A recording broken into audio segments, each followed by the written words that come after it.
Bonjour à tous, à toutes et aux autres. J'ai oublié de vous le faire la semaine dernière, alors c'est chouette, hein. Je vous rassure, je l'avais entre-temps. Ravi de vous revoir. Notez comme je fuis ce pupitre. Si je me mets derrière, on ne voit que lui, c'est un concurrent déloyal. D'ailleurs, c'est un concours de circonstances si, en toute innocence, je dois prouver mon éloquence le jour même de ma naissance. Merci.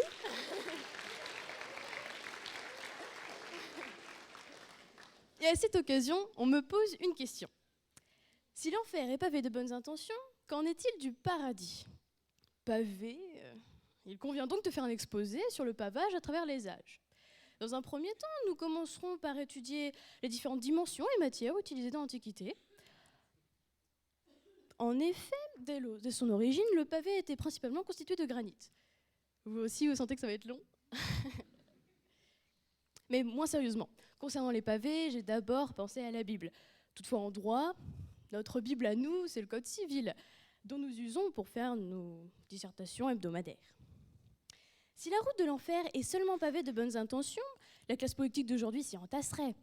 Et souvent, leurs discours ne sont que des paroles et non des actes. Une intention ne suffit pas. L'acte, voilà ce qui compte uniquement. L'acte. L'intention doit donc être suivie de saines réalisations. Dès ce cas, ça partait peut-être d'une bonne intention. D'ailleurs, il paraît qu'il a retrouvé un emploi au FMI. Il monte la garde.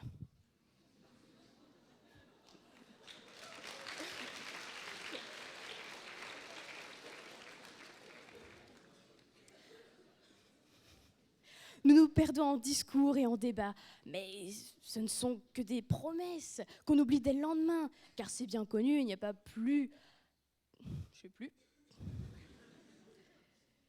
amnésique qu'un politicien. Le paradis serait-il donc l'acte et l'enfer l'intention ? L'intention est insuffisante pour autrui. Un acte seul demeure au regard de la société.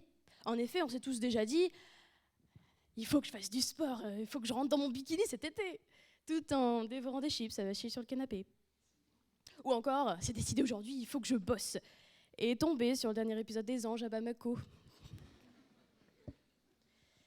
On aura beau avoir les meilleures volontés possibles, si les actes ne les traduisent pas, nos volontés n'auront jamais existé. Parole, parole, parole, disait Dalida, aux mots doux de Delon. Pour elle, ce ne sont que des mots, rien que des mots. Elle a besoin d'une preuve de son amour.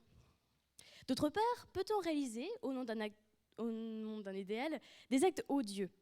En effet, tant de dictateurs ont traversé ces derniers siècles en ayant la volonté d'imposer leurs idéaux par la violence, en vue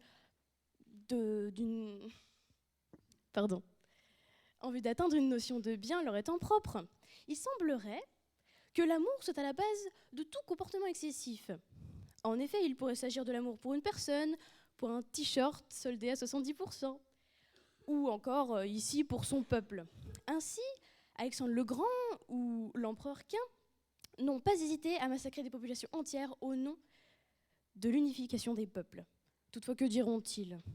Nous n'avions que de bonnes intentions. Ainsi, l'enfer semble bien pavé de bonnes intentions. Mais n'irons-nous tous pas au paradis, qu'on soit bénis, qu'on soit maudits, toutes les bonnes sœurs, tous les voleurs ? Toutefois, que sont le paradis et l'enfer ? Pour approfondir ce questionnement, il convient d'adopter différents points de vue sociologiques. Wesh, le para quoi ? C'est dans le 9-3, ça ? Ou, d'après ma très chère amie Cunégonde, la voie du paradis est celle de la vertu.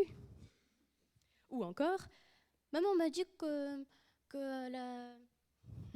l'enfer, c'était là où papa allait aller avec sa secrétaire. Mais le paradis, c'est fantastique! Je pourrais enfin demander des autographes de Coluche, de Balavoine, de Gandhi, de Jean Carbonnier, de Mandela, d'Einstein ou de Michel Drucker. Pas encore. Ainsi, le paradis, c'est un peu pour nous un TD annulé. Et l'enfer, un cours déplacé à 8 heures. L'enfer et le paradis n'en revêtent donc pas la même signification pour tous. Mais serait-il alors diamétralement opposés ? Les hommes ont tendance à se comporter avec vertu en vue d'être admis au paradis, et non nécessairement pour faire le bien dans le présent.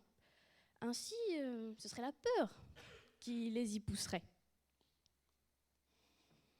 Le paradis serait donc cette fois un endroit où il y aurait des individus ayant répandu le bien autour d'eux, tout en ayant des mauvaises intentions. Seuls les athées qui envisagent l'inexistence du paradis et de l'enfer sont susceptibles d'affirmer œuvrer pour le bien lui-même, car ils ne recherchent aucune félicité. Personnellement, je me suis toujours dit qu'aller en enfer, c'était le paradis, et qu'aller au paradis, c'était l'enfer. En effet, on s'emmerde terriblement au paradis. On voit défiler des saints, des anges, des humanistes, des anges à poil toute la journée, et personne ne s'embrouille. C'est pas l'éclate. Alors qu'au paradis, si, tout le monde s'embrouille. Mais on ne risque plus rien, on est déjà mort. En bref, pour être plus moralisatrice que les dénouements des Disney, il convient de profiter de la vie au lieu de la passer à savoir si on ira au paradis ou en enfer. Et retenez que la vie est une maladie mortelle sexuellement transmissible. Alors sortez couverts. Merci.